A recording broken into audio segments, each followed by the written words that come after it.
We have a new way of doing montage audio soundbites. Coming up, a montage of things Trump said that Democrats remained seated for and did not applaud. It's great. Hang on. I was continually, I have to tell you, I was happy.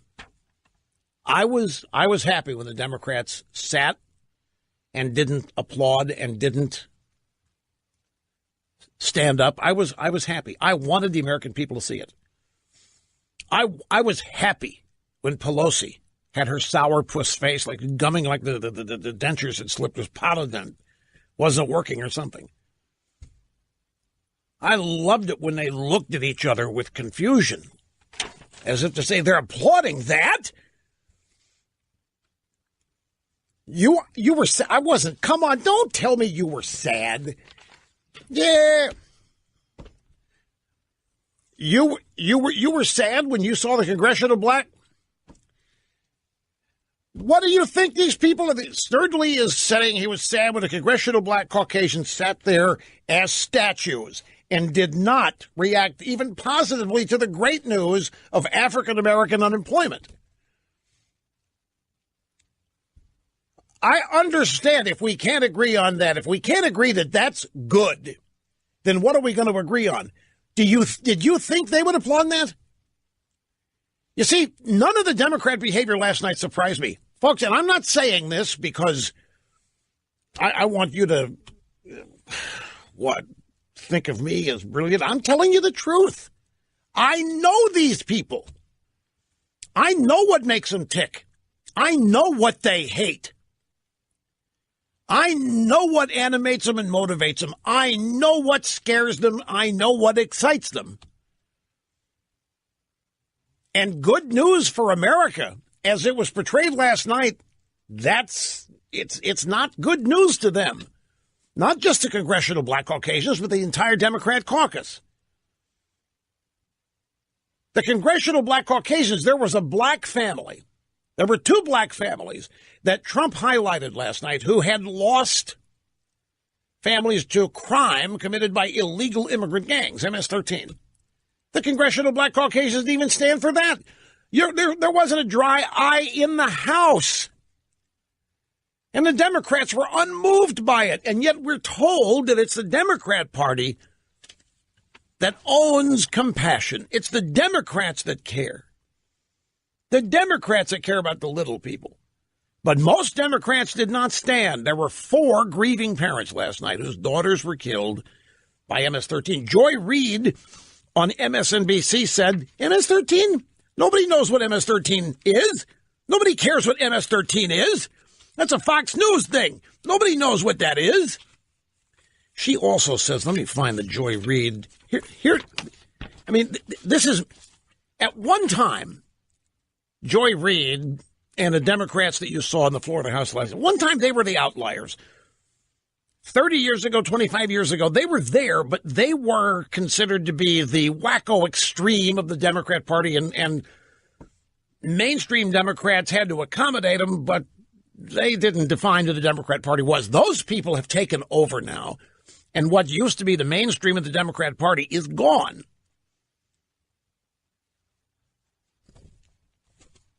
Here's a Joy Reid tweet. She's an MSNBC hostette.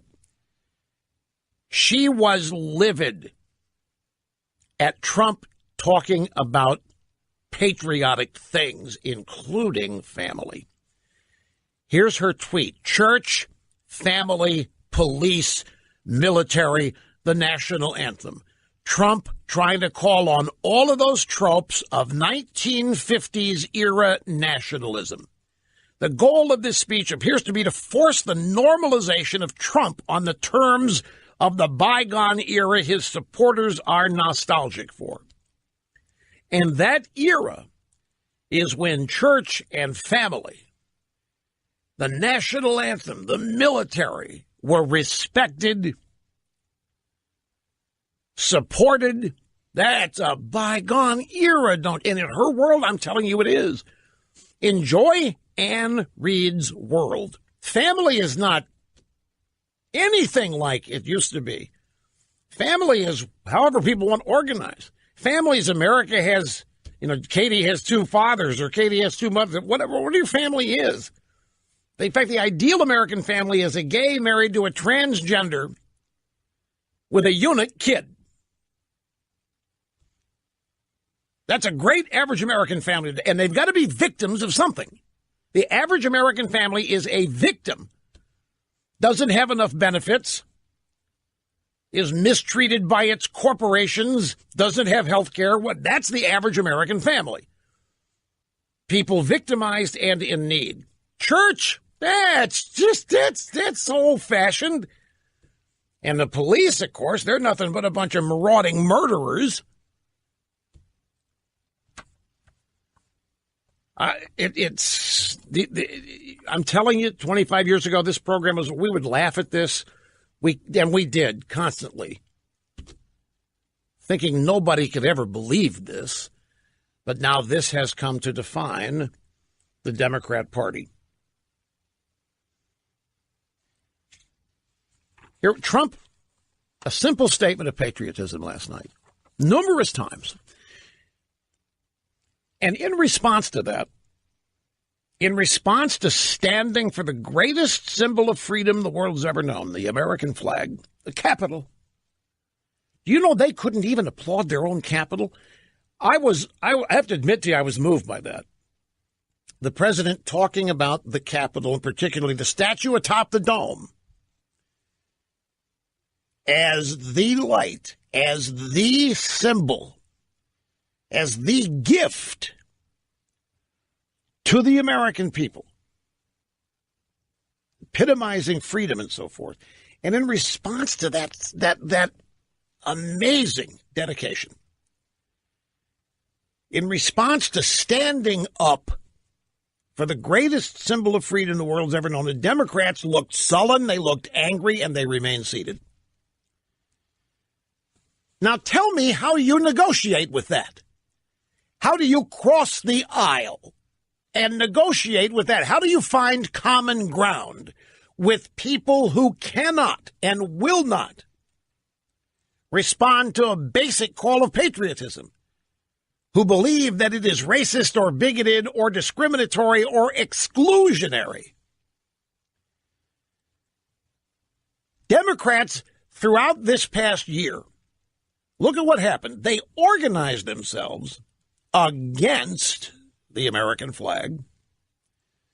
They organized themselves against a song paying tribute to an impossibly brave fight for freedom. That would be the national anthem. The Democrat Party organized and supported actions against the flag, against the anthem.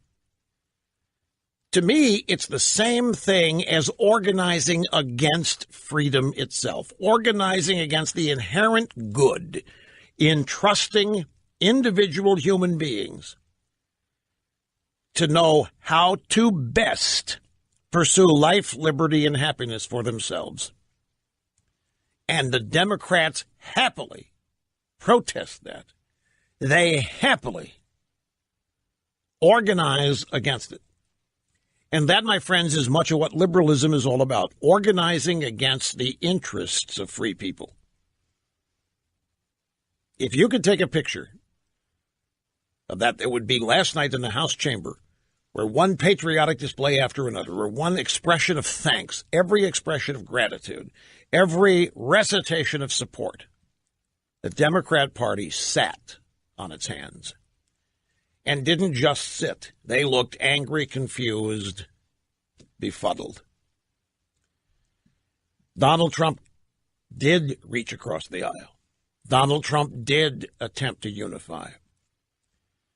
He gave the left an opportunity to stand for freedom, and the Democrats refused. They steadfastly refused to stand for freedom. They've got a different definition of it.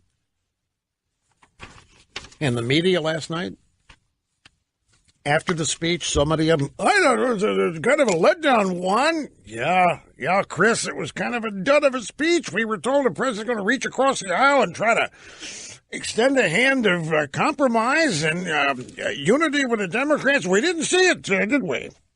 And it was left to Dana Perino, little Dana Perino, who's a never-Trumper, or was. I mean, I don't know where she is now, but she's a Bush world never-Trumper. It was left to Dana Perino to say, excuse me, you guys, but I can kind of see where the White House is coming from on this. I mean, who wouldn't unify around great unemployment news? Who wouldn't want to unify around the great news of African-American unemployment being as low as it's been? Who wouldn't want to unify around all of this great economic, robust recovery, new wages, new bonuses? Who wouldn't want to unify around that? And she was right on the money. And there were people looking confused and stupefied that they had missed that. I mean, how you miss the beauty of that presentation last night? How you miss it? How you look at, well, man, I don't think Trump hit the right notes at all. I just didn't hit it there, Juan. It was kind of missed the mark a little bit. And Juan Williams thought it was just short of a disaster. But again, in their world, compromise means letting the Democrats have their way and win. Compromise means letting the Democrats run the compromise. In this instance would mean Trump admitting that he has been a buffoon and realizing he's got to grow up and include Democrats in his agenda, let them run it. That would have been Trump unifying. Here's our montage. Audio soundbite number 2. Rather than put together a montage of oddball things that Democrats said or great things that Trump, what we did, we decided to illustrate via issues. Every statement here that you hear Trump make is an issue that Democrats sat on their hands for and made faces. They were angry, they were sullen, they were confused. Every example here that you will hear is when the Democrats refuse to applaud, refuse to join, and simply sat there looking angry. The state of our union is strong because our people are strong. Since the election, we have created 2.4 million new jobs, 200,000 new jobs in manufacturing, rising wages. Unemployment claims have hit a 45-year low. African-American unemployment stands at the lowest rate ever recorded. Hispanic American unemployment has also reached the lowest levels in history. The stock market has smashed one record after another, gaining $8 trillion and more in value. 401k, retirement pension, and college savings accounts have gone through the roof. Millions of Americans will have more take-home pay. 3 million workers have already gotten tax cut bonuses. Apple has just announced it plans to invest a total of $350 billion in America. ExxonMobil announced a $50 billion investment. Chrysler is moving a major plant from Mexico to Michigan. Toyota and Mazda are opening up a plant in Alabama. Last year, the FDA approved more new and generic drugs and medical devices than ever before in our country's history. We have sent thousands and thousands and thousands of MS-13 horrible people out of this country. The coalition to defeat ISIS has liberated very close to 100% of the territory just recently held by these killers. Freedom stands tall over one more monument. This one, this Capitol, this living monument. This is the monument to the American people.